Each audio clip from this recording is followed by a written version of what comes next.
Interview with the Vampire has the best first episode ever. Interview with the Vampire is a series that began airing in 2022, and it was originally aired on AMC Plus, but who is watching AMC Plus?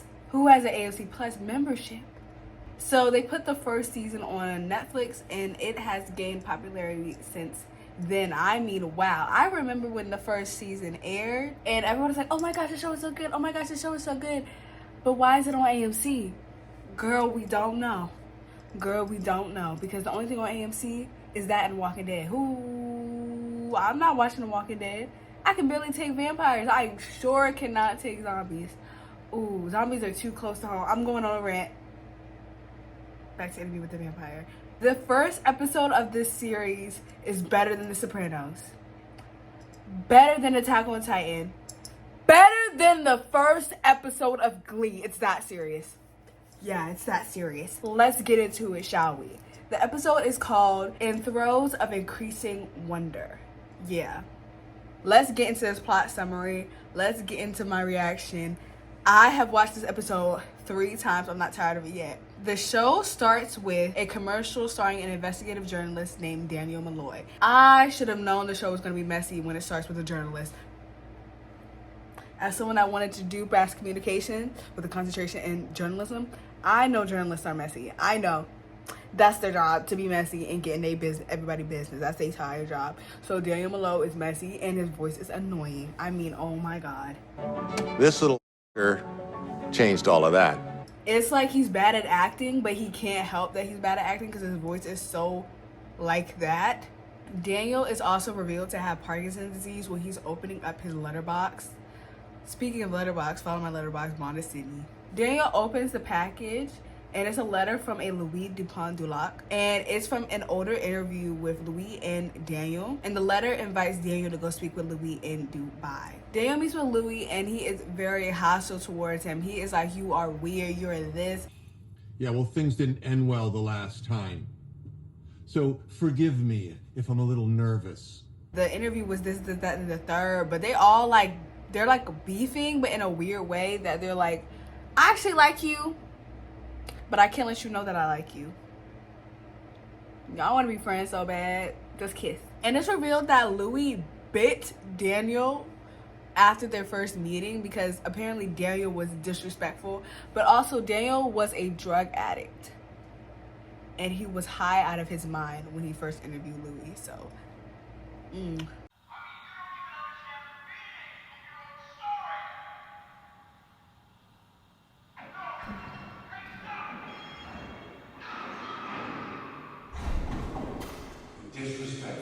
The two decide to re-interview, but under some different terms. Louis' butler, kind of assistant, at the time, that's what we're thinking he is. He's like interjecting. He's like, that's not what we agreed to. This, that, and the third. But Daniel's like, who do you think you're talking to? Clock it. This is a 2-time Pulitzer Prize winner. You're not. Why did I call it a Pulitzer Prize?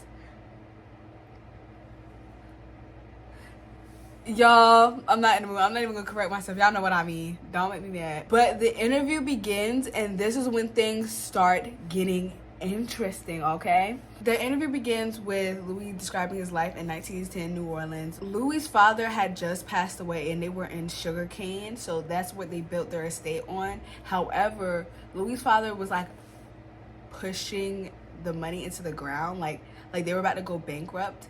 And Louis was like, ooh, I gotta turn this around quickly. So he started a brothel, right? We're introduced to the brothel by some crazy stuff happening. He stuck it in my box. I did no such thing. Gave him a chance to pull out. He kept on.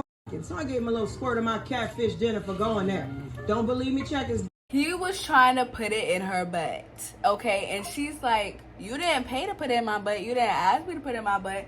So you're going to get pooped on and hit, okay? She says that I gave him a taste of my catfish dinner. That's not, ooh, don't do that. Don't make that face. But outside, there's this man harassing the other prostitutes. And we're like, who is this random light-skinned man? It's Louis' brother. Louis' brother is over here like, you need to be saved by God. You need to go to the church. This, that, and the third. So Louis like, get off the property. Go back home to mama. Louis completely drops his accent. It really fades in and out. Like he's like, maybe I should be in 1910s or maybe I should be in 2022. He says, get home else I'll bleed you like a cochon. Bruh. Get on home, else I'll bleed you like a cochon, bruh. Do you know what year it's supposed to be?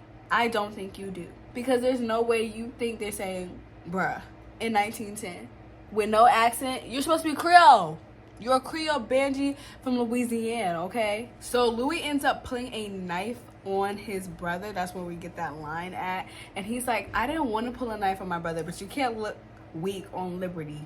And I'm like, you thought that line was so hard when y'all wrote that. You're like, yeah, you can't look weak on liberty. I know I love this episode, but some of the dialogue can be so corny in this entire show. Some of it can be so corny and stale. Louis has breakfast with his family, the Pond du Lac. And Paul is telling their mom, it's like, yo, he's being all weird and he's making you a madam. Like, Paul is under the impression that the world would be all right if their dad was still alive. But I'm like...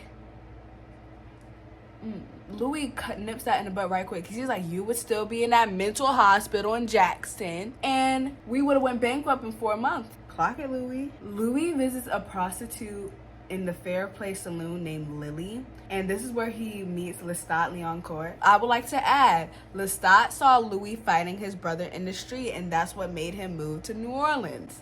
Crazy, he messy down. So Lestat is kind of emasculating Louis at the same time he's like admiring him. It's kind of like a weird cat and mouse game already. It's like he's like, let me test the waters and see which way you swing. Destined to be very good friends. The Orient Moon is available for the next few hours, Miss Lily. The gentleman is swapping into the sausage recipes, Miss Carey.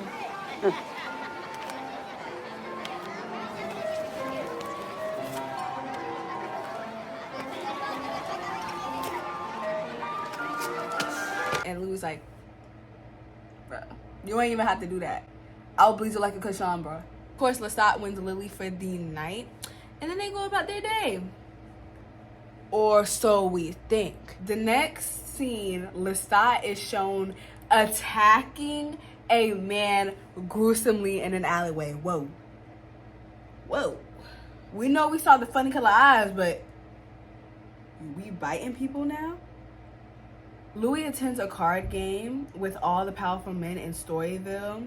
It includes a Mr. Anderson and a Mr. Alderman. Both of them are important to the story. Clock that T. Clock it. Clock that T. Clock it. Clock that T. So they're all playing cards and Lestat is also there. Ooh, how did he get there? He just moved in. How did he get there? They could all tell that French money something different. He got money. He got money. Mr. Anderson and Mr. Alderman are trying to be weird to Louis and get over on him. I recommended the Alderman find a managing partner before he commits his money. I recommended. He think of you, Louis. Very kind of you, Mr. Anderson, sir. I said you'd do it for 10%. All respect, Mr. Anderson, but you pose at 10% for all the work? 15? There's capital investment, and there's labor. Don't make me mad. Don't make me mad right now. I will kill you. I will kill you, Mr. Anderson. Seriously. And so Lestat, being messy, he starts speaking to Louis in his head. He's like, they're insulting you. Down on you. I have to say, I find it appalling how men like yourself are treated in this country of yours. Because, you know, in France, black people, of course they were racist in France, but it was like, it was more equality. A lot of black people moved to France and stuff like that, especially during this time period. So he's looking like, he's like, I can't believe black people are treated like this in your country. Like, this is gross. And he's like, you're worth way more than 10% and 15%, way more. Lestat keeps talking to him more and more and makes the world stop. You are not Beyonce. What are you doing here? Get up out of here, bro. Like, relax. And so Louis like,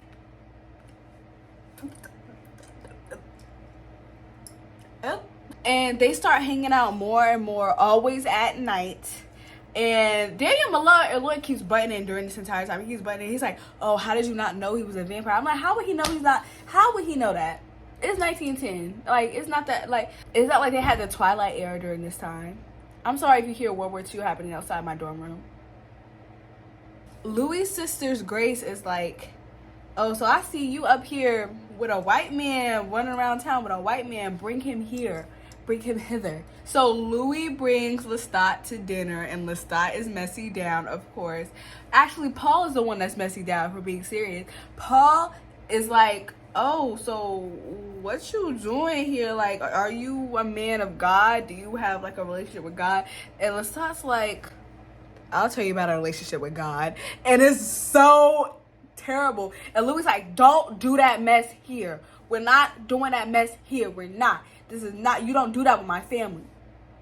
Louis don't play about them. Time and turn up, bro. My family! Lestat and Louis, they're walking around, and Lestat invites Louis into his townhome. And Louis like, nah, I gotta go check on the fair play. I try to go in tonight. And Lestat's like, I got Lily upstairs. Freak time. Freak time. And somehow, some way, Lestat and Louis end up having sex. And the pee-pee is so good that they both start levitating. This is also where Lestat reveals his vampiric nature to Louis. He bites into his neck and he takes an en petit coup.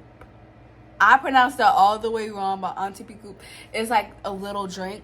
So he takes just a little drink. He doesn't drain him completely. And he's like, oh my gosh, that act is so intimate. So Louis like, I can't be gay and black and run all these businesses. They're not gonna like that in Storyville. So Louis leaves Lestat alone. Lestat does not like this. Lestat is like, ooh, I'm gonna get you. It's getting really weird and strange right now. So on Grace's wedding day, everybody was lit. Everybody dancing. They turning up. They like, hey, get it sexy, get it sexy. And then Paul and Louis are watching the sunrise, and they're just talking, and it's just like little casual conversation. And then Paul just walks off the roof and kills himself. Louis' mom gets upset with Louis, and she's like, why were y'all up there anyway? You killed him. You killed him. Whoa! Relax.